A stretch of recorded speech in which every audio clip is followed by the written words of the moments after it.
Hey everyone, I'm Tammy Salenberger, the author of The One Inside, 30 Days to Your Authentic Self. This podcast is for anyone curious about who they are, the different parts of themselves, and for those who want to connect with their true self. Welcome. I'm so glad you're here.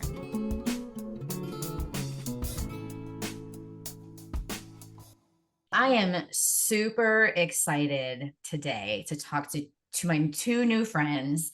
And we have been trying to meet forever. So I'm just really excited that we got to meet today. So why don't we just start with introducing yourselves and where you are in the world and what you would see if you looked out your nearest window. I'll go first. I'm Candice Christiansen, and where am I in the world? I'm actually in Mill Creek, Utah, at our little cottage house here at Namaste Center for Healing, and I see outside it's raining, and my husband is the sweetest thing. He has put out bird feed, and so there's we get birds and squirrels right outside his window. It's just a beautiful morning. I love it. Yeah. I love it that you're saying it's a beautiful morning, even though it's raining. I'm like, how? Oh my gosh, it's gorgeous. It's so beautiful. Yeah. And my name's Meg Martinez Dedamonte, and I'm here with Candice, looking out our same beautiful window. And it is a beautiful morning, even though I have parts that wish that I could see the mountains, because we're having such a beautiful fall right now. Like every color you can think of up and down our mountains, and we can't see them because of the rain, but we have a beautiful, just calm little drizzle out there, washing the world. That's beautiful. That is beautiful. Yeah, when I look out my windows, because my New England fall parts are like, oh, I want to say that when I look out my window, I'm at home, I can see the river, I can see my dog looking out at the river, which is actually really cute. But I can see there's green trees everywhere, but I can see the splash of orange. Yeah. It's mirroring the river is kind of mirroring the splash of orange. It's just beautiful. Yeah. Mother Earth is divine. Yeah. Such a beautiful reminder of who we are. I love that. I love that. And I think that that's such a great segue to talk about what we want to talk about today, about clients that are neurodivergent. And so and I'm guessing often don't feel divine and don't feel very beautiful. And so tell me about your story and why this is an important subject to you and why it's an important subject for both of you. I'm excited to share, actually, and with you, Tammy. So I'm an autistic ADHD adult, female identified human. I was diagnosed as autistic at 44. I'm 49 now. And so I really have struggled a lot throughout my life with a non-neurosensitive world and felt very different my whole life. And what led me to seek diagnosis was my relationship. We were struggling so much with communication and just not understanding each other. And I was worried that we would not make it. And so I also had a situation where I was doing a performance evaluation with one of our clinicians, and he gave me some really honest feedback about how I was coming across. And it was devastating to me because that never was my intention. So when I was diagnosed, that was the beginning of a new journey for me. It was so refreshing. And it gave me a lot of answers about who I am. And it also set me on a journey to where we are today, very passionate about supporting autistic adults and couples, mixed same neurotype couples, in learning about each other's neuroculture and neurolanguage from a diversity perspective and not a deficit perspective. Meg has been on this journey for almost 10 years with me. I'm pretty sure my mom, after she passed away at the young age of 66, sent Meg to me because Meg's birthday is 2 days after her. I don't want to cry, but Meg has been a huge blessing for me and one of the strongest allies in this I would say just like work we do with neurodifferent people, I try and steer clear of divergent because I'm not divergent from a norm. I'm neurologically different. So that's a little bit about me. Yeah, I have like a million questions, but let's go to Meg. Yeah. Aw. I love hearing that story. I And love you so much. I love you too. Yeah. And so I love you, Tammy. I This is found just feeling so good. I'm like, No. Well, and we talk all the time about how it's no accident that we found each other. I've been Yeah. with Candice since I was an intern, same spot, directly out of grad school, had no desire ever to venture anywhere else because I found my home, I found my home and I found my family. And yeah, I as we started to learn more about neurodifferences and as we started to like see them as different and not deficit, and really like in our chapter, we talk about ditching the Ds, right? As we ditch the D of disorder and start to look at each other in that way, like I could see it more and more in the people around me. Again, I feel like we found each other to give each other that message and to support each other through this. Yeah. beautiful. That's so beautiful. So, why don't we start with, of course, I'm like, oh, I can't ask like a million questions. So why don't we just start with, what does it mean to be neurodifferent? So the easiest way to respond to that is that it's a neurological variation in our brain. So I have a different neurotype. And the way I describe it to other people now is I look at neurodifferences really as a culture in and of itself, especially autism. So I don't give eye contact. That's part of my autistic culture. Just like my husband, who's BIPOC, Lakota, Hawaiian, Japanese, doesn't give eye contact. It's so when we look at that, right? My neuroculture of autism, for instance, I look around when I talk.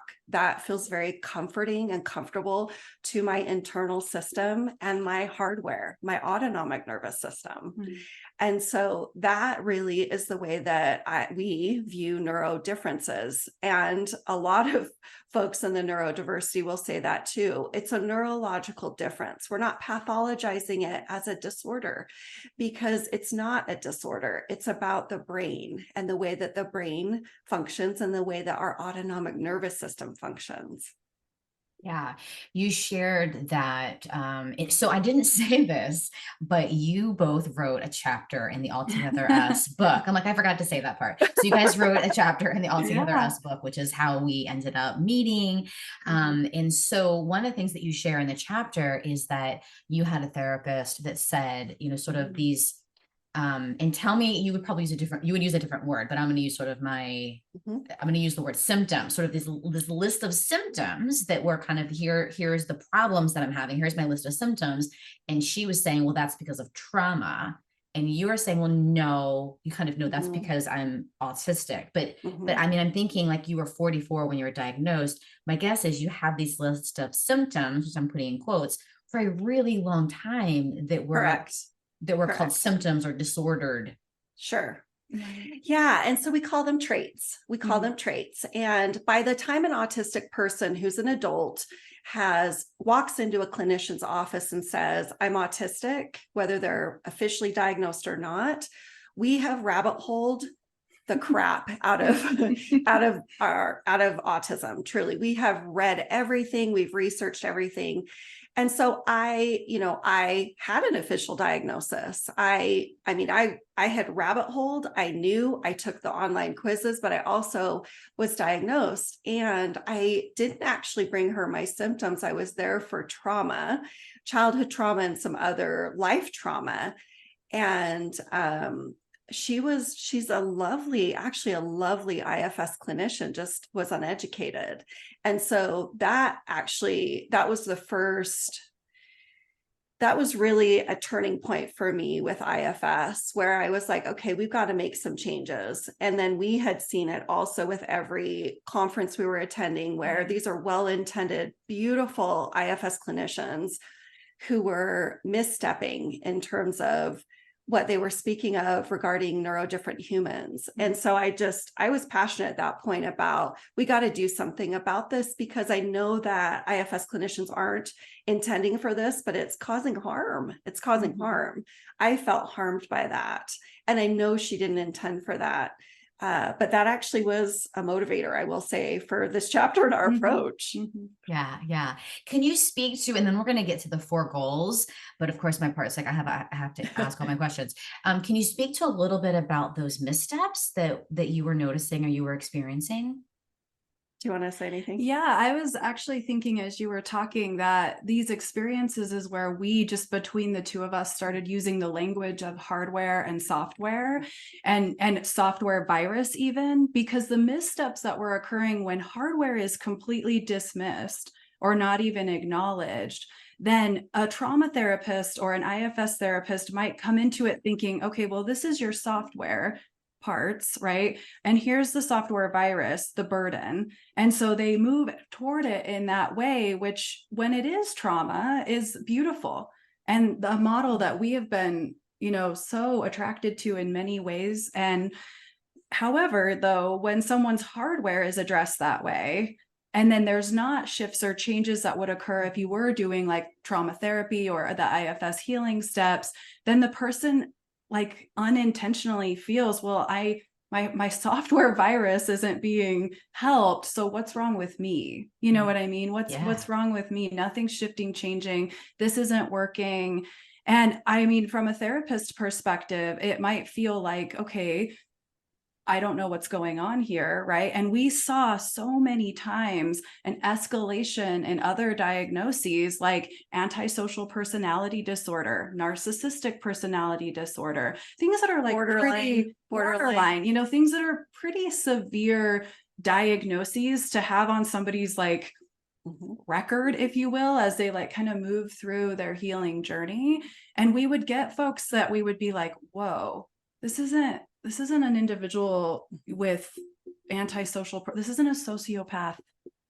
You know what I mean? This is a person whose hardware is different. And if we can bring that lens here and hold space and help the person from this perspective, everything shifted. Everything shifted.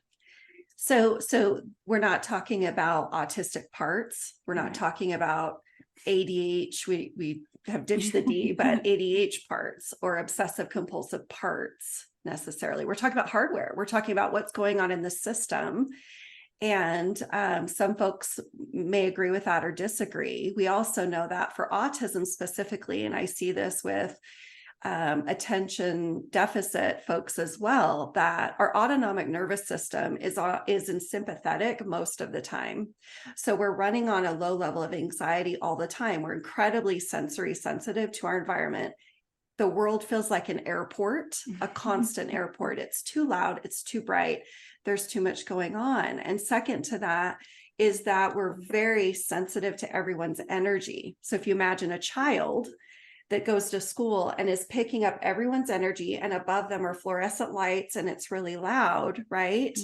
So those are primary things we're looking at, especially with autistic and attention deficit folks.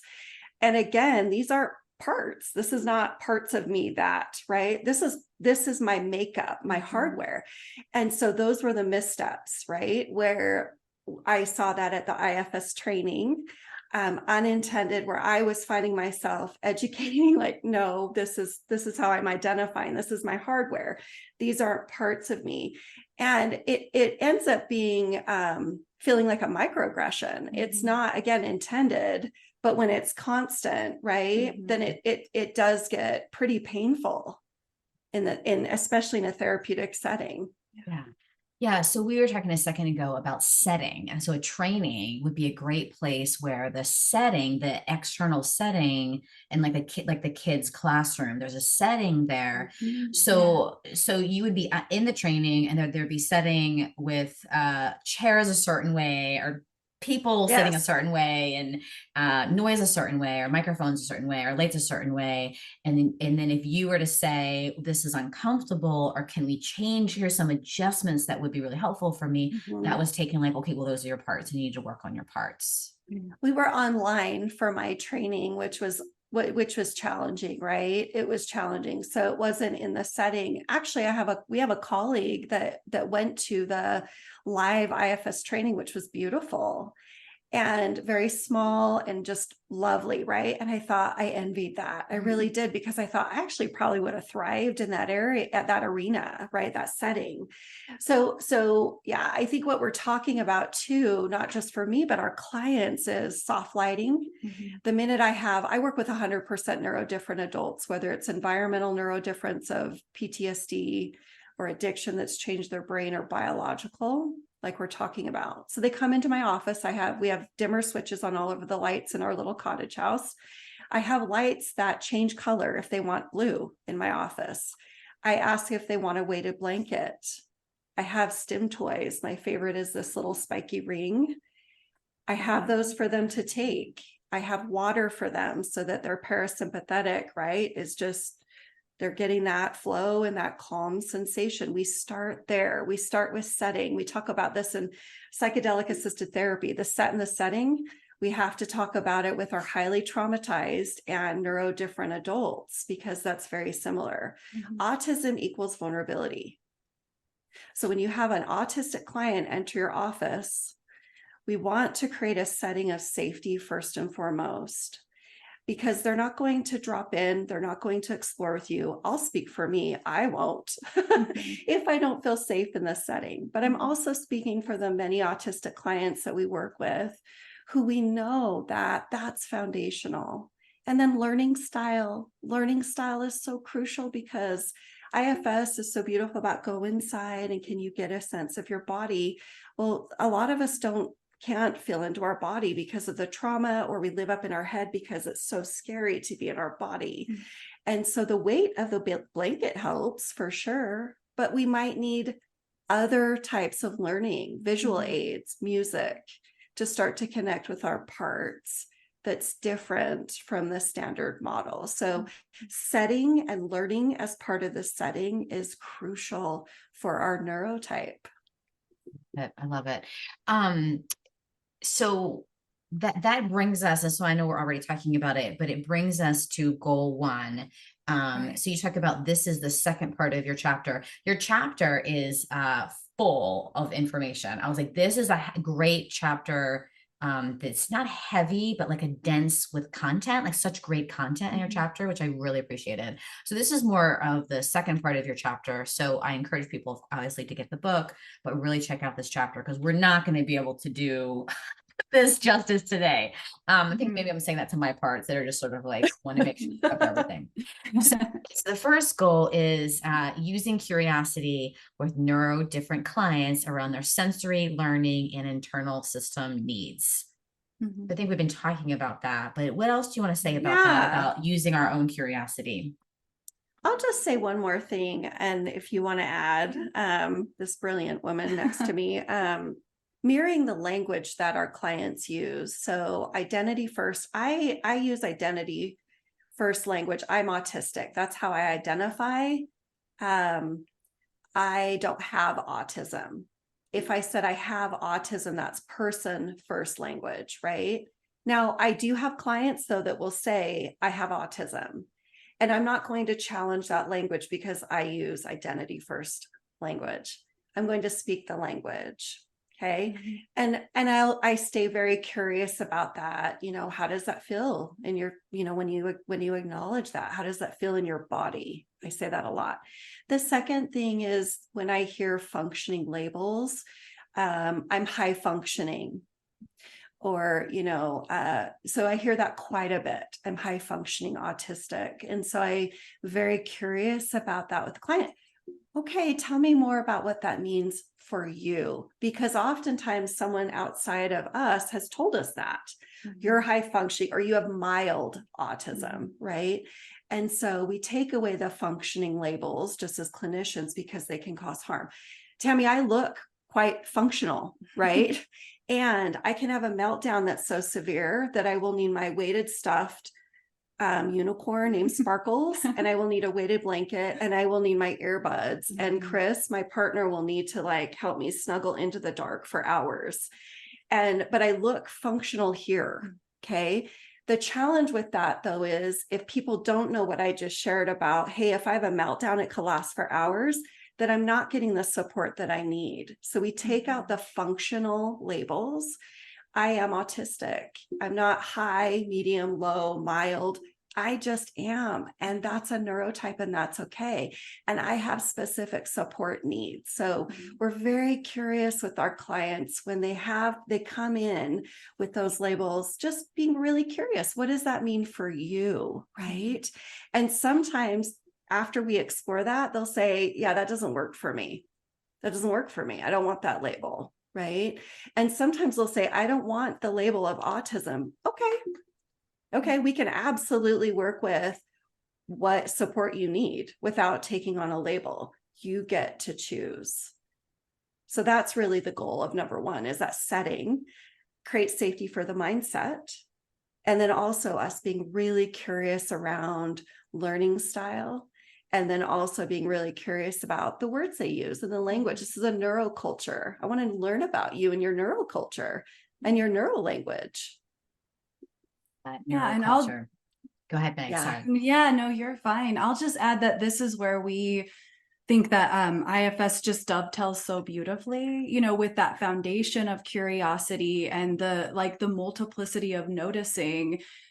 As we're exploring somebody's hardware, that parts might have opinions about that. You know what I mean? And parts might prefer things, and parts might want one thing one way, you know what I mean? And so you just said it really beautifully, giving your own examples, but we do see a lot people preferring the word neurodifferent or hardware, and to talk about traits and to talk about support needs, rather than like flip open the DSM and have us go through symptomology and give them like a stamp of a diagnosis. And it just humanizes it, and it does create the neuroculture.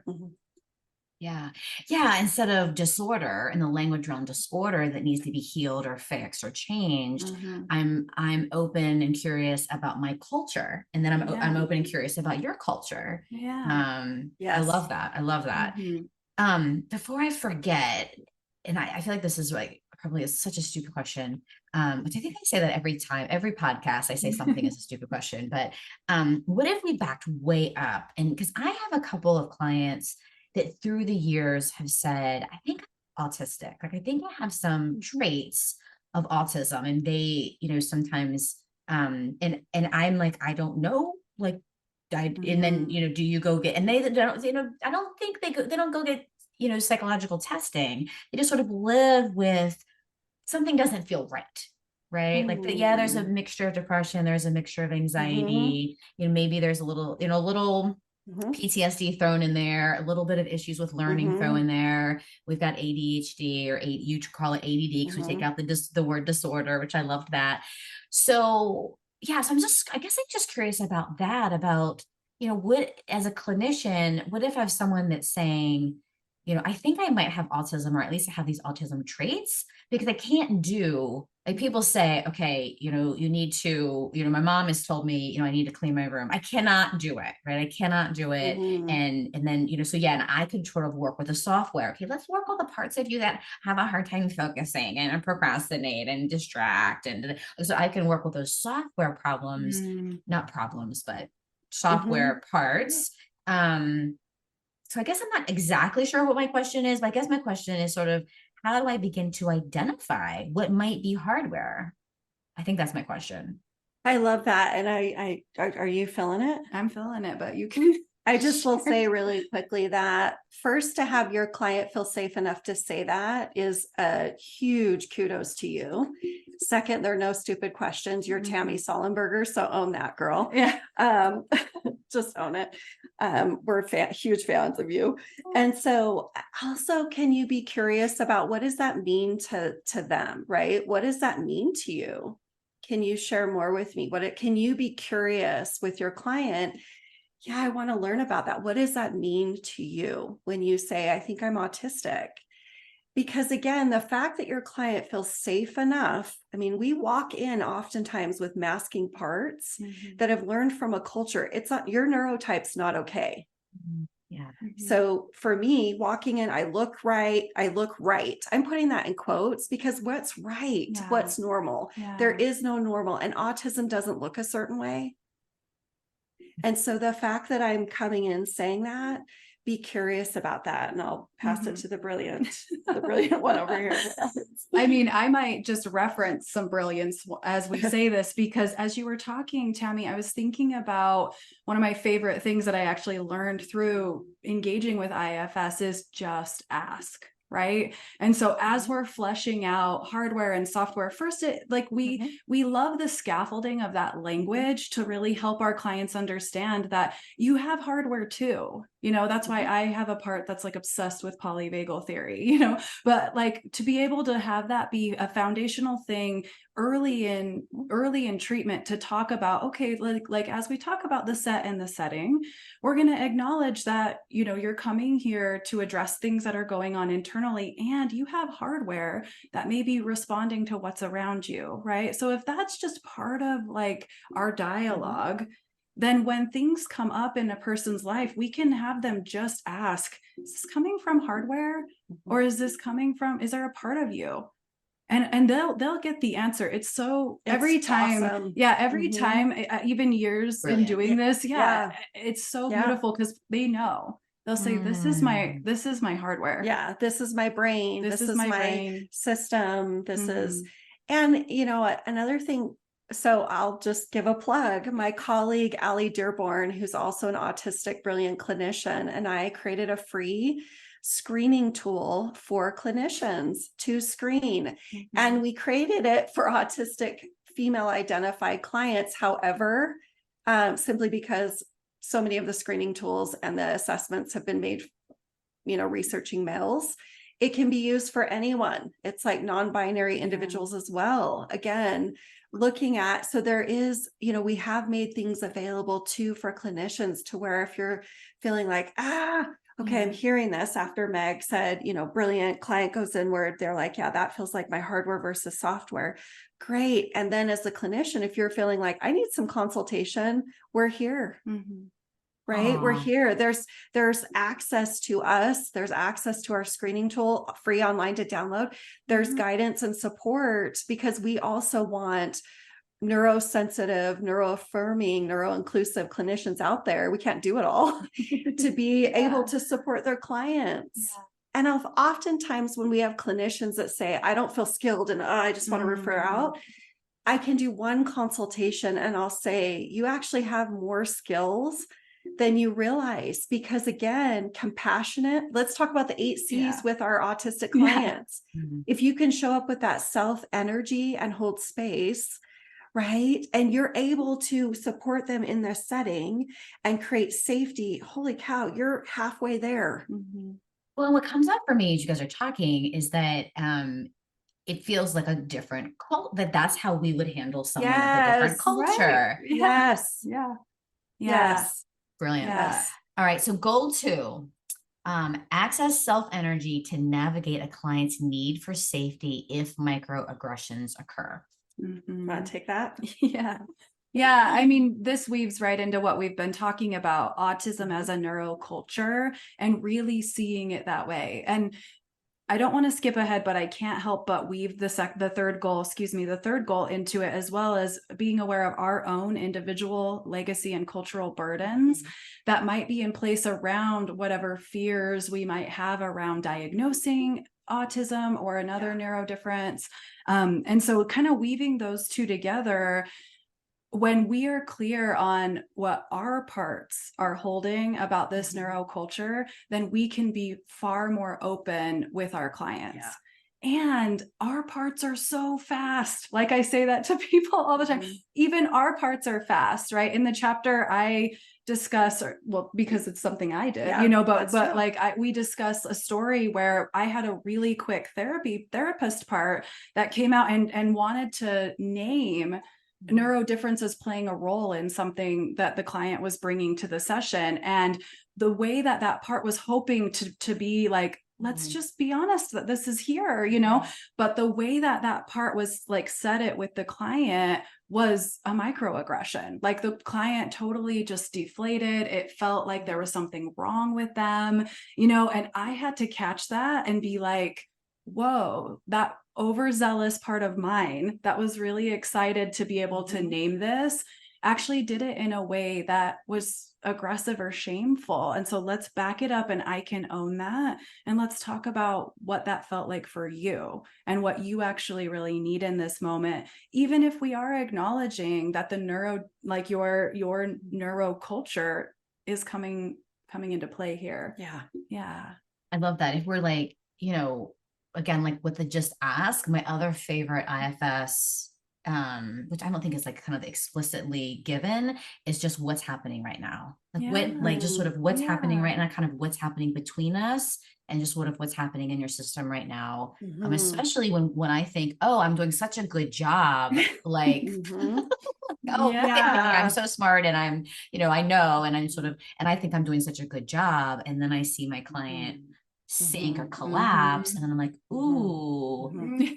What just happened? Yeah. What just happened? Yeah. I had a misstep with an autistic client where I came in and he was with us for an intensive, which means he's with us all day for several days. And I thought I read the room right. I thought I read him right. And I asked a question and he got his parts got really activated and defensive and questioning. And so I took a step back. I came in a couple hours later for our session because I was just checking in with him, and I owned it. I said, I owned it as an autistic person. You know, I have to own that. I thought I read the room in this certain way with you. I thought I knew this enough to say this. And what I realized was I committed a microaggression against you, and I'm really sorry. And I have parts, and I owned it. I have parts that feel shame about that, you know, because I don't want to cause harm. And that actually strengthened our rapport, our relationship, you know, again, autistic person to autistic person. So there's just so many ways that we can, again, create that safety in a setting for our neurodifferent clients. I know we're talking a lot about autistic clients too, but also a big one is, can I take ownership, right? Can I have enough self energy on board to take ownership? I think of this medicine woman, Patricia James, who I had the privilege of sitting with recently. And she talks about, you know, when we're looking at just a culture of community, we're looking at responsibility and we're looking at reciprocity, right? So can I be with you in this moment? And can I be reciprocal in what I'm giving and taking, but also be responsible for what I'm bringing into the space, right? Even as a clinician, can I be accountable for my words and take ownership, because I'm not the all-knowing. Right. I'm not. I love when like the world or the divine or the universe, whatever you want to call it, just puts things in like all at the same time. And that's what's happening for me. So I just am editing a podcast with Fatima Finney, and it's going to be released this week. And she talks about, and this again just is reminding me, I'm just really this idea that neurodiverse or neurodifference is a culture. Just the idea that like if I'm in the white neurotypical dominant culture, then if that's the parts I'm bringing, or like hardware I'm bringing to the room, then I need to look at my parts and like what might be coming up for me. If like, oh, well, you're offended by something. Well, I'm in the typical culture and I'm dominant white person over here. So that's your problem and you need to work on your parts. So that's just what's coming up for me as you guys are talking. Beautiful awareness. The third thing that I forgot that Patricia James says is respect.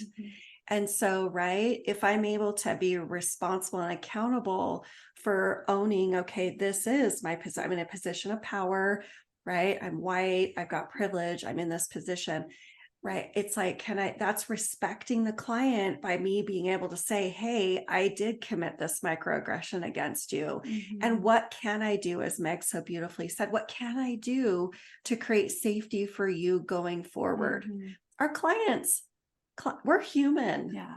And clients love authenticity. Right. They're coming so vulnerable. And so it's like, can we also show up with that authenticity and show them when we err, right?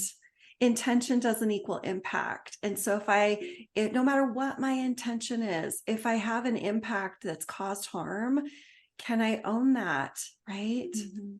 Yeah. Beautiful. Yeah. And what's coming up for me is the idea that, not many people in my life do repair that way. Right. So if I was to have my therapist repair that way, wow, that would be so healing for my system, because that's not how repair happened in my family, so that's just, potentially just so healing for my little parts. They're like, oh, wait a minute, like we could speak for our pain, or we could speak for an aggression that happened towards me that feels awful. So yeah. I wish I was in a space back then with my IFS therapist to have said the impact, because again, she's a lovely, talented therapist, an incredible IFS therapist. And I wasn't in that space. I was so vulnerable and felt so broken. And I was so angry and distrusting. It caused harm. And as I look back, I have compassion for her with what she didn't know. I hope she's read the chapter, and perhaps I'll reach out and be able to say that at some point, because that actually might be healing for me. And I know we'll have clients that listen to this that, are neurodifferent, that, I encourage that. Like, if you feel like, even if you need an ally to go with you, or get on the call with your therapist to be able to say, hey, this really hurt, I didn't like this, and see if there can be repair, right? What we encourage in our chapter is for therapists to avoid saying, getting defensive. Well, I didn't intend for that, or I didn't say that, or because all it does is it adds to the list of the medical providers and therapists that we've seen for decades that have dismissed us, and again, made us feel distrusting in the first place. I also want to say that a lot of parts that show up in the therapy session are very fierce in their protection of our neurotype, because of what's happened to us in therapy sessions before. So it's like, starting, like we're talking about, there's got to be that safety, and there's got to be that real conscious, self-led energy of the therapist to be able to hold space when you have a very vulnerable, highly traumatized, autistic, neurodifferent person coming into the room, in order for them to allow those protectors to soften so that healing can happen. Beautiful, beautiful. So we just sort of spoke for this, but want to see if you want to say anything else about goal 3: explore therapist individual legacy and cultural burdens related to implicit bias, judgment, and stereotypes against neurodifferent individuals. So anything else that you want to say about that one? Well, just really quickly, I wanted to add, just in listening to the dialogue that's happening, it just made me think about like that, the impact of the ownership, that when a therapist can own, right? Okay, this is where my parts are coming into the room. And I want to like point out that when we move into that defensive space, or when we move into that like expert role and really kind of lock horns with our clients, we're really making that session about us and not about them, and that's what I'm hearing you share as you're talking. Like, I wish that I was able to, like you're saying, I wish that I was able to bring the impact to the table. I wish that that was opened up for you. You know what I mean? And so goal 3 is really about outside of your sessions.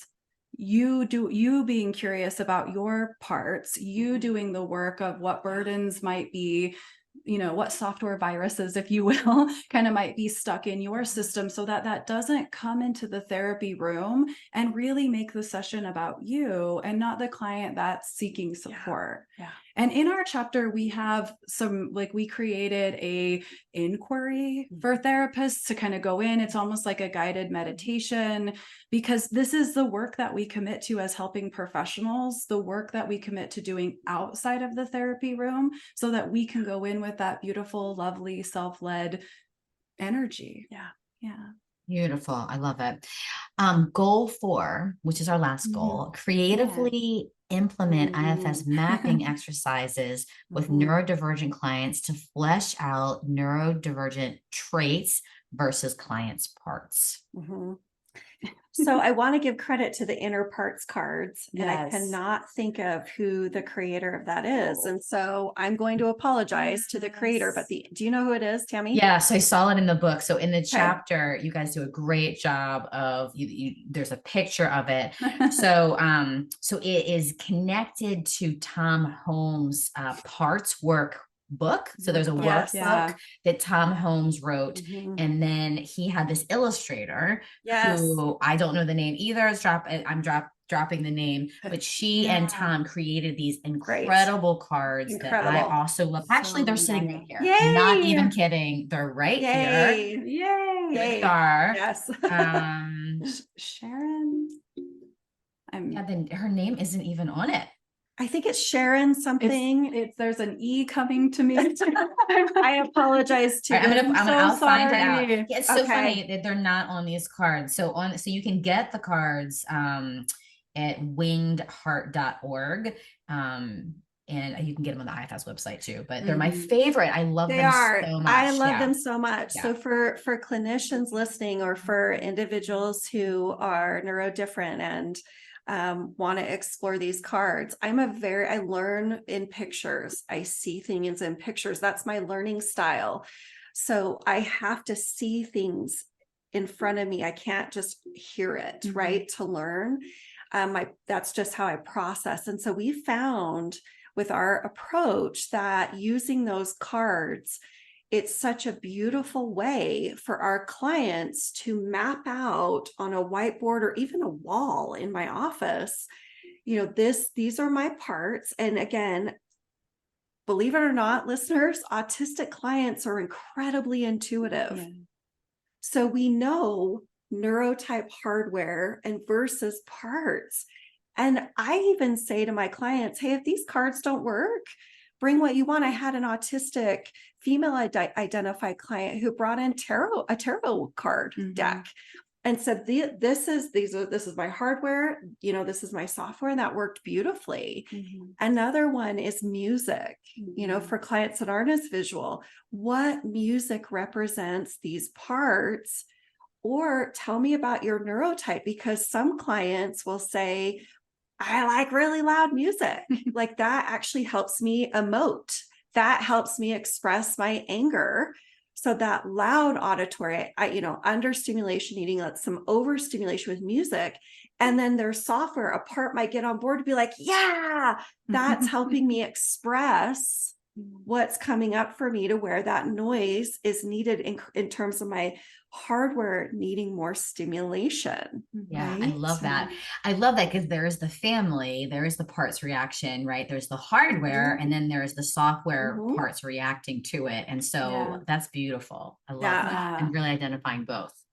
Yeah. I mean, I'm thinking as we're saying this about an image that's in the chapter, that my whiteboard part, because I have a part that loves to draw on the whiteboard, created, because we use the imagery of the house a lot, the house with the parts and the basement and all of that. But we did start to help clients identify, well, what is your house made of, right? Like what is, in terms of like I think in that specific image, there is it's an autistic client, there's ADHD TDAH. There was also like traumatic brain injury. There's other things that we were considering when it comes to, and bringing to the table when it comes to hardware, that client was able to be like, well, this is the house, right? Like, so this is where my parts live. I have to acknowledge that, you know, we can do all this work inside with our families, our internal families, right? But if we're not acknowledging the house that they live in and how that moves through the world and people might respond to that, like, it was so inclusive. And it often, even if parts struggle, we do notice that there's a lot of relief that comes when we're acknowledging the hardware, when we're fleshing that out. There's a lot of relief.